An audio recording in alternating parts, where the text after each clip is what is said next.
Hello जी, कैसे हैं आप सब। आई होप आप सब बहुत अच्छे होंगे और मन लगा करके पढ़ रहे होंगे। मैं हूं आर के रॉय, स्वागत है आप सभी का शिक्षा स्थान यूट्यूब चैनल पर। तो आज हम लोग देखने वाले हैं एक्सरसाइज 3.7 का क्वेश्चन नंबर 4। ये एक ऐच्छिक प्रश्नावली है। हालांकि पहले इससे क्वेश्चन नहीं पूछा जाता था इस एक्सरसाइज से, लेकिन बीते कुछ वर्षों में आप देखिए तो क्वेश्चन पूछा गया है। इस वजह से हम इसको भी देखते हैं। क्वेश्चन देखिए कह रहा है कि एक कक्षा के विद्यार्थियों को पंक्तियों में खड़ा होना है, लाइन में खड़ा होना है। जैसे आप समझ लीजिए, यहाँ पर मैंने लाइन बना लिया है। मान लेते हैं ये पंक्ति नंबर 1 है, ये पंक्ति नंबर 2 है और ये पंक्ति नंबर 3 है। इसमें बच्चे खड़े हैं 1 2 3 4, हर एक पंक्ति में 4 बच्चे हैं। इस तरीके से खड़ा होना है। अब वो क्या कर रहा है, कह रहा है यदि पंक्ति में 3 विद्यार्थी अधिक होते, मतलब जितना खड़ा होना है उससे 3 अधिक हो जाते हर एक पंक्ति में, तो जाहिर है अगर आप हर एक पंक्ति में बच्चों को बढ़ा दोगे तो पंक्ति की संख्या कम हो जाएगी। तो वही कह रहा है, तो एक पंक्ति कम होती। और दूसरा कंडीशन में दे रखा है, यदि पंक्ति में 3 विद्यार्थी कम होते। अब सोचो हर एक पंक्ति से आप 3 विद्यार्थी को कम कर रहे हो तो जाहिर है पंक्ति बढ़ जाएगा। ठीक है, तो कह रहा है 2 पंक्तियां अधिक बनती, बढ़ जाएगा, 2 अधिक बन के जितना बनना चाहिए उससे।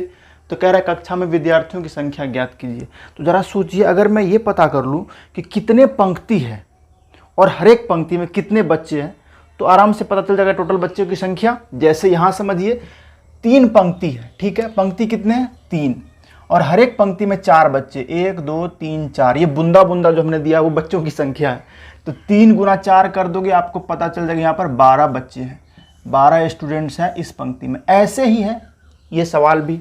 तो हमको तो निकालना पड़ेगा पहले कि ये जो सिस्टम जिस तरीके से ये कह रहा है उसमें पंक्ति की संख्या कितनी है और हर एक पंक्ति में कितने बच्चे हैं। तो इसका मतलब यही तो हमारा चीज़ है जिसे हमें मानना है। आपको पता है इस सवाल में मानना पड़ता है हमें, तो हमें मिल गया वो 2 4 जिसको मानना है। तो मान लेते हैं, माना पंक्तियों की संख्या बराबर x, पंक्तियों की संख्या बराबर x, मतलब x पंक्ति है। जैसे यहाँ पर 3 पंक्ति है तो इस तरह से यहाँ x पंक्ति है, तथा हर एक पंक्ति में बच्चों की संख्या y मान लेते हैं, तथा प्रत्येक पंक्ति में बच्चों की संख्या। समझ रहे हो ना आप। देखो इस सवाल को पढ़ के सबसे पहले तो आपको ये समझना पड़ेगा हमको मानना क्या है। अब जैसे यहाँ पर पूछ रहा विद्यार्थियों की संख्या ज्ञात कीजिए, तो आप मानोगे माना विद्यार्थियों की संख्या बराबर x। तो आप खुद सोचो दूसरा y क्या मानोगे, संभव नहीं है। जैसा मैंने आपको, अगर आप प्रीवियस वीडियोस देखे होंगे तो मैंने कई बार बोला कि जो पूछता है वही मानते हैं 99% केस में। लेकिन ये वो 1% वाला केस है जहाँ पर जो पूछ रहा है वो नहीं मानते, उसके अंदर में जा रहे हैं। जैसा मैंने आपको समझाया यहाँ पर कि पंक्ति की संख्या और हर एक पंक्ति में कितने बच्चे हैं उसकी संख्या निकालना पड़ेगा। तो यहाँ से मिल गया हमें, इसको तो हमने y मान लिया है। अब बताओ कुल बच्चे कितने होंगे।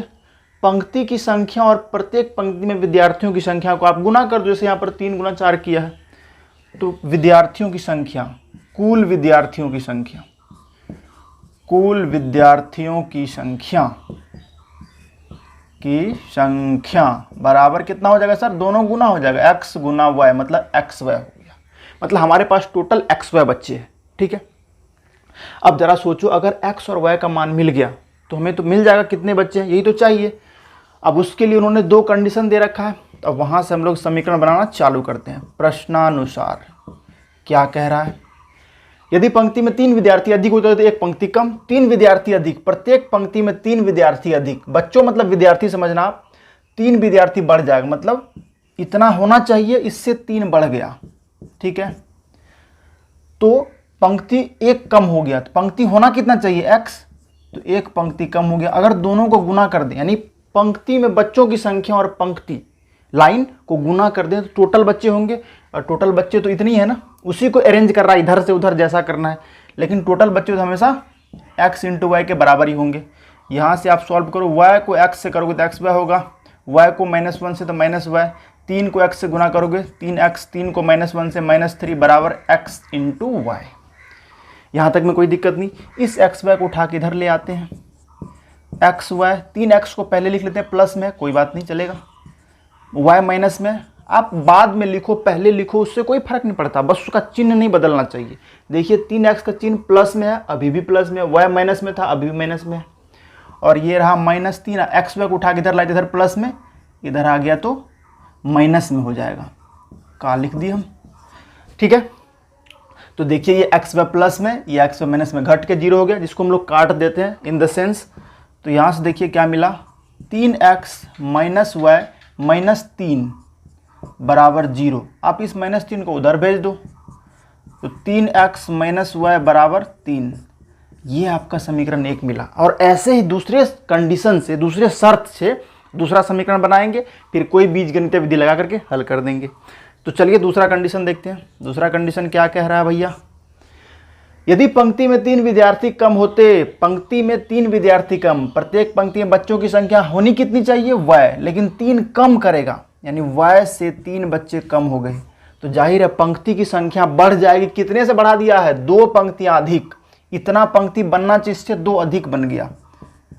अब सोचो कि पंक्ति और विद्यार्थियों की संख्या गुना कर दिया, टोटल विद्यार्थी मिला, टोटल विद्यार्थी तो इतना ही है, ये कम ज़्यादा नहीं हो सकता, क्योंकि बच्चे तो हमारे पास इतने ही है जो हमने शुरू में निकाल लिया है। फिर वही सेम सॉल्व कीजिए आप, दोनों को गुना किए हैं तो टोटल विद्यार्थी, और टोटल विद्यार्थी हमको इधर भी पता है, तो दोनों को बराबर कर देंगे, अगर सही है तो बराबर होगा।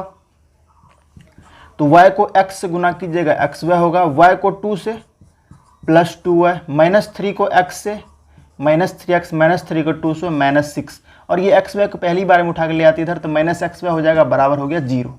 -x Y plus x Y cancel हो गया। देखिए 3x माइनस में है, पहले लिख लेते हैं, 2y प्लस में है, पहले लिख लेते हैं, और जो बच गया लास्ट में -6, उसको उठा के उधर भेज देते हैं बराबर के, तो ये हो जाएगा 6, और ये आपका समीकरण 2। और कितना अच्छा समीकरण आया देखिए, 3x प्लस में 3x माइनस में। यहाँ तो गुना करने की जरूरत भी नहीं है विलोपन लगाने के लिए, तो क्यों ना फटाफट विलोपन लगा लिया जाए। सीधा क्या करना पड़ेगा, जोड़ देना पड़ेगा, 3x प्लस में 3x माइनस में, दोनों का तो गुणांक सेम ही है, 1 प्लस में 1 माइनस में। इससे अच्छा संयोग क्या हो सकता है। ठीक है, तो लिख लेते हैं समीकरण 1 जोड़ 2 से।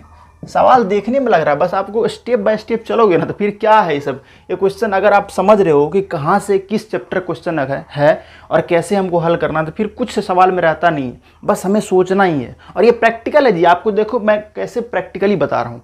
ऐसा नहीं कि ये बिल्कुल गणित का है, कहीं आप रियल लाइफ में इसको यूज नहीं कर रहे हो, यूज तो है, बस आपको समझना है।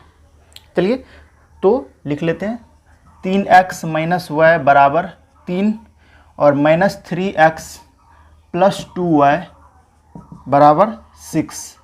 तो देखो जोड़ रहे हैं तो साइन चेंज नहीं होगा, 3x प्लस में 3x माइनस में कट गया, -y प्लस 2y, y होगा सिर्फ, क्योंकि अपोजिट साइन है तो घटेगा, बड़का नंबर का चिन्ह प्लस आएगा। 1 y का मतलब 2 में से 1 गया तो 1 बचा, तो 1 लिखते हैं क्या, 1 गुना y हो जाएगा, और प्लस चिन्ह है 6 3 9। तो y कितना निकल गया, y निकल गया 9। अब y इक्वल टू 9 आप किसी भी इक्वेशन में, या पहले में या दूसरे में रख दो, आपको x मिल जाएगा। तो y इक्वल टू 9 समीकरण 1 में ही रख देते हैं। समीकरण 1 में रखने पर आई होप आप समझ रहे हैं। देखिए यहाँ पर हम y के जगह पे 9 रख देंगे, 3x माइनस वाई, तो माइनस y के जगह पर 9, तो -9 हो गया। ये देखिए y है, 9 रख दिए बराबर 3। तो यहाँ देखो 3x -9 उधर जा करके +9 बनेगा, 3 + 9, 3x इजकल टू 12। ठीक है, अब 3 को भेज दोगे उधर, डिवाइड में जाएगा, तो x इजकल टू 12/3, 3 4 जा 12, तो x इजकल टू मिल गया 4। मतलब टोटल पंक्ति कितने हैं, x मतलब 4, और प्रत्येक पंक्ति में विद्यार्थियों की संख्या कितनी है, y मतलब 9।